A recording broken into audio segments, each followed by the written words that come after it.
Hey, welcome in everybody. The PHNX Bets Daily Show. Sans Mr. Shane Diefenbach. We kicked him out. We upgraded. I've got my buddy Iron Mike with me joining today. Mike, how are you, sir? Not too bad, dude. Johnny, appreciate you having me on, my man.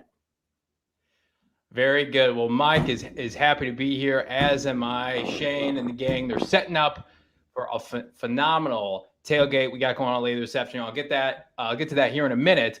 But for now, I want to talk to you about DraftKings. DraftKings Sportsbook. New customers can bet just $5 on any NFL team to win their game. And if you do, you win $200 in free bets. Winner, winner, chicken dinner. And today we're dishing out some tasty nuggets in preparation for tonight's pivotal Thursday night matchup between the visiting Green Bay Packers and the Arizona Cardinals.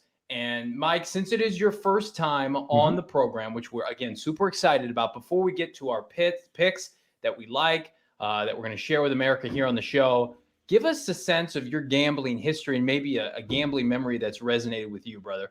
Well, you know, it's funny. So the first, I've basically been betting since I was in high school. It's not good and just kind of the way it is. It's legal now. So, it's not something I'm throwing out there, but, and it kind of started with betting on games at lunch. I know that I'm going to make myself sound like a total degenerate right now, but, that's what we're here for. Yeah, no, that's what we're here. We're here to help you. But, honestly, a betting memory, when you threw that at me just now, one that will stick with me is I went up to Colorado for the Arizona-Colorado Buffalo game, 2 weeks ago and whatever. And so I was fortunate enough to be in the DNVR bar, talk with all the Buffalo guys, all that. And we were getting into kind of a back and forth about the betting line, because I think it was 6.5 that Colorado was favored, and the guys over there were saying, take Colorado, or excuse me, take Arizona. Colorado can't cover the points. And you know what? I don't want to sound like I'm a Medal of Honor recipient, but I stood resolute and I said, no, I said this won't happen. This won't be close. I'm not doing that. And I'm not doing that. I have two bets for you on this. Take the under because Arizona can't score. And oh, by the way, Colorado's going to win. The score was 38-0, and Colorado, the under hit pretty easily right there. That's basically that's my rule of thumb. Take the under in every Arizona game this year because you're looking at something really bad. And you know what? Just ride this one as long as you can. So there's my story for you. I would imagine our fearless GM and fellow University of Arizona alumni, Saul Bookman, would agree with you. Take the under when it comes to the Arizona Wildcats until further notice. Football program's a little bit in disarray, but well, awesome, man. Thanks again for sharing that and jumping on. Absolutely. And before we get to our picks for tonight, some props, maybe our definitive lock of the night, I want to tell you again about DraftKings Sportsbook, the official sports betting partner of the NFL, has you covered tonight. Any new customers. So, Mike, if you're not a new customer, I'm sorry, you can't double dip here, but you can bet if you're a new customer, just $5 on any NFL team to win their game. So, for instance, if you're a new customer, if you find us for the first time, first of all, hello, God bless. And if you bet $5 on the Arizona Cardinals, for instance, to win their game, you get $200 in free bets. So, winner, winner, chicken dinner. You can also dabble in the same game parlays. You can combine multiple bets. I mean, this is a perfect game. If you're still looking to download the DraftKings Sportsbook app, take the plunge for the first time. What better way than Thursday Night Football? Again, download the DraftKings Sportsbook app, promo code PHNX, an official sports betting partner of the NFL, plus 21 and over Arizona only. Gambling problems, call 1-800-NEXT-STEP. New customer only. Eligibility restrictions apply. See DraftKings.com/sportsbook for more details. All right, Mike, so let's get to the main event, the main topic of discussion on today's show. Yesterday, it was a tough day. I was a little bit dejected. I was dejected last night into the wee hours of this morning. J.J. Watt now potentially done for the year. How does that affect the spread tonight? I've gone back and forth with this number. It started, for those of you who don't know, Cardinals hosting Packers at 3, then went to 3.5, then went to 6, 6.5, 6, now back up to 6.5 What do you make of all that, Mike? Well, anytime there's a massive movement, because you stole the words right out of my mouth, which means we're both probably smart on this one. When you see something that goes from 3 to 6, there's obviously heavy money that was put in somewhere along there. So you start looking and saying, what exactly are people looking at here? And honestly, I wasn't able to really find that one out. I'm not exactly sure. Now, listen, the Cardinals are obviously playing great football right now. Anybody that thinks this 7-0 start is a fluke isn't watching this team. So you've got that going for you. But anytime you see movement like that, Johnny, it's definitely something where you really have to dig and try to find what somebody else in there is finding, because there's obviously millions of dollars or hundreds of thousands put in just to see that kind of movement immediately, like you saw. So I wish I could come on here and tell you that I have the answer for that, but I don't. Yeah. Well, I think the big jump came when it was basically clear that Davante Adams was going to miss the game, and as well as the Packers defensive coordinator. That's when the jump went from 3.5 to 6. And then we've gone kind of back and forth with will they, won't they, Hopkins, Max Garcia, and then, of course, J.J. Watt. I found it interesting. Last night after the Watt news broke, line went down to 6. It's back up to 6.5 today because we got definitive word. I don't know if you guys have seen this, that not only Davante Adams is going to be out, not only Allen Lazard is going to be out, they're not going to have Marquez Valdez-Scantling but tonight, which they thought they were going to. Right. So missing their top 3 receivers. You've still got Randall Cobb, but then it's a lot of question marks, one of which I'm going to highlight in my prop bet of the night. But it to me, at some point, I don't care how refined and elite Aaron Rodgers is as a thrower of a football. When you're down, that'd be like the equivalent of, Rondell Moore being the number 1 receiver for the Cardinals, and then everybody else fills in, meaning like the Andy Isabellas of the world. And I don't even think I think Rondell Moore would be the Packers' number 2 receiver. So maybe that's not the best example, but at the end of the day, I think the Packers are going to try to run the football. I think they're going to maybe split out Aaron Jones out wide. They're going to run seam routes with Robert Tonyan, who's effective. All of that to say, Mike, what is your official prediction in terms of the spread either way, the money line? What are you thinking?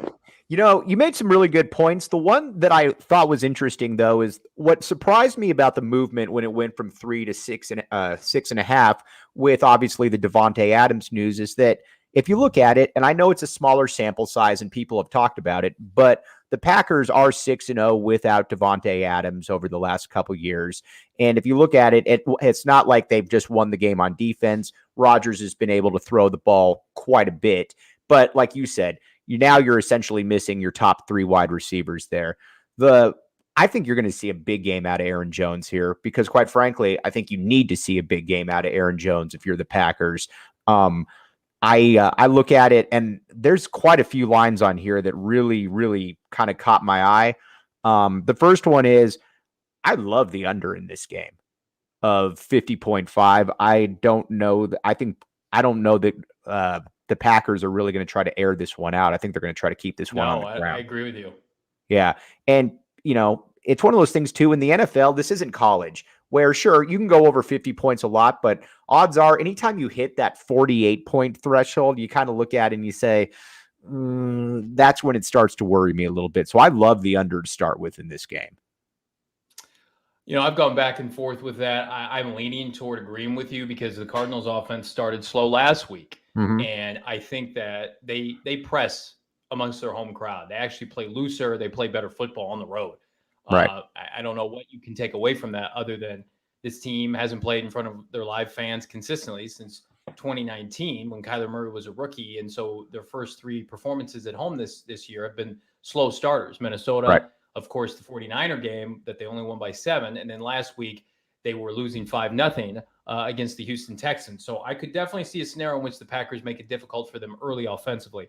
All that to say, I like the Cardinals. I've gone back and forth. I'm going to change my official prediction, which is on our PHNX Twitter account. I think I said something to the effect of 27-24. I think the Cardinals are going to play inspired football tonight. I think we're going to get a J.J. Watt in the locker room, revving up the troops pregame speech. And I think the matchup to watch that I think people are talking about it, but I'm going to highlight it here. David Bakhtiari is out again. Yes. Left tackle for the Green Bay Packers. Chandler Jones has to pick up the baton. He's been out for 2 weeks with COVID symptoms by all the news that we're hearing that he's back, he's ready to go, he's at full strength. I think he has a big game. And I think the Cardinals put their foot on their gas in the second half and run away with this by over 10 points. So I'm going to tell the audience, I've been hesitant all week. I'm going to say eat the 6.5 points. I think the Cardinals win by more than a touchdown. I don't have a good sense one way or the other with the over, because the over didn't hit last week and the Cardinals hit 30 points. And, the Cardinals have the number one scoring defense in the NFL. Yes, they're missing J.J. Watt. Yes, they're going up against Aaron Rodgers. But I think that there are just too many factors with the Packer offense and the dysfunction that could be en route when you're talking about implementing 5 to 6 new players, not only as starters, but rotational pieces. To me, even if they try to run the ball, that does not speak well to their ability to stretch the field, to have explosive plays en route to hitting the over. So I'm going to agree with you. So I'm going to say the Cardinals are going to cover the spread, but the game is going to go under 50.5 points. I think what's fascinating about this game right here, and you mentioned the Cardinals scoring defense, which has obviously been, outstanding all season. It's always kind of worries me though a little bit when you go against a guy like Aaron Rodgers, not because he's so great, that helps, but because he's historically good at taking care of the ball. I mean, he's got the best touchdown to interception ratio of all time. And it's not even close. I think it's almost 5-1, if I'm not mistaken. And outside of that first game of the season, he's looked like Aaron Rodgers. Now, the problem is, if you're the Packers, that you've got Chandler Jones coming back, and I would imagine that he's going to be ready to rock and roll here. Now, I don't know that he's going to be in the form that he was the first game of the season, but there's going to be a big problem, I think, being able to contain Chandler Jones, and that's where I think Aaron Jones comes into play. So when we get into the prop bets, I think that Aaron Jones is a guy that you're going to want to really look at, and you're going to want to look at closely. Let's get into the prop bets. I'll kick things off. I'm going to stick with a Green Bay Packer as well, just because I feel like not necessarily that's where my heart is, but when you talk about, big time spreads and figures that you can get maybe advantageous numbers on with so many Packers out, you got to take a dabble into some unconventional names. The name I'm looking at right now is Amari Rogers, third round pick out of Clemson, 2021, this past spring. Little guy, 5'9", shifty. He only has 33 receiving yards on the year, but he has an opportunity now with the Packers' 3 number one receivers, or their top 3 on their depth chart, I should say, being out in this game. And right now you can get him to score an anytime touchdown, which is what I look for, not first or last, but anytime. If he scores in this game, you're getting plus 400 on the DraftKings app, on the DraftKings Sportsbook app. So I like that number because I think at the end of the day, Rodgers has to have somebody to throw to. And if you figure, okay, Randall Cobb, is he playing outside? So he's going to get Byron Murphy. So maybe there's a quality matchup to be had for Rodgers. The Cardinals probably don't have a lot of tape on him. He hasn't played much this year. Maybe they do an end around to him. So I don't know if he gets in the end zone, but I like that number enough to put $5 on it. That was the first one that I looked at as well. And especially what really struck me too is that you could get that at plus 400. So again, you're going to have to throw to somebody in this game. And right, that's what I'm thinking. And it's not like this man isn't physically equipped to be able to do it. It's not like you're pulling somebody off the Jets practice squad to be able to say, hey, I need 2 touchdowns out of you. I mean, this is a guy that's a 3rd round pick out of Clemson. You go back and you look at it. I mean, he was, he put up numbers in college. So the physical part of the game isn't going to be an issue for him. It's just going to be fascinating to see how they spread the ball around. And I think they will spread the ball around mainly because Rodgers has a little bit of that Peyton Manning thing going that, and your point's well taken that you can only lose so much, but he's able to make guys like somebody look like Austin Collie or something who's just really not that good. He's able to put balls in the situations they need to. So that's one that I would really look at, and I would be fascinated as well. As far as other ones, I look at the Aaron Jones receiving yards of 46.5, and that to me, that's one that I'm very interested in because Aaron Rodgers isn't necessarily a check down guy, but Aaron Jones is going to figure prominently into this passing attack, I'd have to assume, especially with as natural as he is catching the ball and the fact that you don't have any receivers to really throw to. Plus, he's a dynamic option, too, because he can break people and make them miss. All right, Mike, I've given my prediction. What is yours? You taking the Cardinals money line, or you leaning Green Bay? I'm going to take Green Bay with the points. I think the Cardinals win this game, but I think it's much closer to what your initial instinct told you. I'm looking at something like, I think it's going to be 24-20, 24-21. I'll look for the Packers to keep this one closer, but I think that the Cardinals are going to win this game. All right, you heard it from the man himself. Mike, thank you for joining us. Do not forget, if you're interested still, which of course, why wouldn't you be? We are going to be at the Lola at the Westgate for the pregame starting today at 2 p.m. Tickets are still on sale for PHNX, Burgain Travel, our new partner in crime. We love Burgain Travel. I believe the tickets are about $75, but that's going to give you open bar, free drinks, buffet, all that good stuff. Again, $75, the Lola at the Westgate. Finally got the name right for the pregame, 2 to 5 p.m. We're going to do our pregame show. I'm going to head to the game. Then we'll do a postgame show. It's going to be a lot of fun, hopefully celebrating an Arizona Cardinal victory with PHNX. And speaking of PHNX, if you want all of the written and otherwise audio content, head on over to gophnx.com. You can subscribe on a monthly basis, 50 cents for the first month, $8.99 for the subsequent months, or you could save a little coin on the back end, $59.98 or $58.99 for the season, which is the better deal if you ask my opinion. You also get a free shirt via our PHNXlocker.com. Yeah, it's going to be a fun one. Thanks so much for hanging out today on PHNX Bets Daily, and we will see you tomorrow.